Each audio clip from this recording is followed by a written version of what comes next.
Sinamahan naman ni Carla Abellana at Tom Rodriguez ang pagbubukas ng Noel Bazaar ngayong taon. Tampok dito ang celebrity ukay-ukay kung saan maaaring bilhin ng fans ang mga gamit ng tambalang Tom Car at ng iba pang Kapuso stars tulad ni Alden Richards. Mula sa World Trade Center sa Pasay, may ulat on the spot si Aubrey Carampel. Aubrey? Luan, formal nang binuksan ang Noel Bazaar dito sa World Trade Center.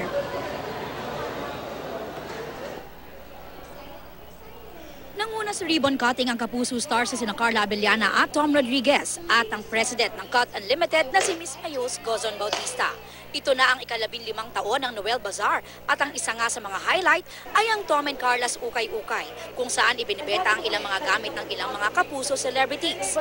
Ang kikitain sa Tom and Carla's Celebrity Ukay-Ukay ay mapupunta sa GMA Kapuso Foundation. Bukod sa Tom and Carla Celebrity Ukay-Ukay, ay marami ring mabibili sa bazaar mula sa mga damit pang babae na halagang mula 150 pesos, mga t-shirt na panlalaki mula 100 pesos, accessories na mula 50 pesos, may mga damit ding pambata at mga laruan, mayroon ding mga imported bags at branded shoes, may mga gamit ding pambahay at mabili na rin ang mga Christmas decors. May mga booth din ang ilang Kapuso stars gaya ni Bea Binene, Kim Rodriguez, Yasmin Curdy at Chris Bernal. One-stop shop na nga ito para sa inyong Christmas shopping.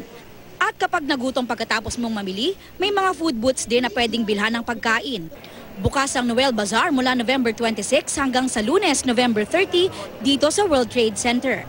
At muling magbubukas sa December 18 to 20 sa SMX Convention Center. Nagpapasalamat kami na tumagal ng ganito yung ating annual charity event. Napakaraming bagong mga concessionaires na nagbebenta ng mga personal and gift items para sa ating mga loved ones and friends. Hindi lang yan Tom Car, ukay-ukay. It's really the help of lahat. Hindi lang din Kapuso artists, but pero most especially GMA Kapuso everybody in the Foundation industry din talaga. And of course yung GMA Kapuso Foundation.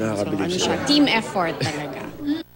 Luan, tamang-tama dahil Payday Friday bukas at long weekend pa dahil ang Noel Bazaar ay tatagal hanggang November 30. So holiday yan sa Lunes at yung mga mag-Christmas shopping dito na pumunta.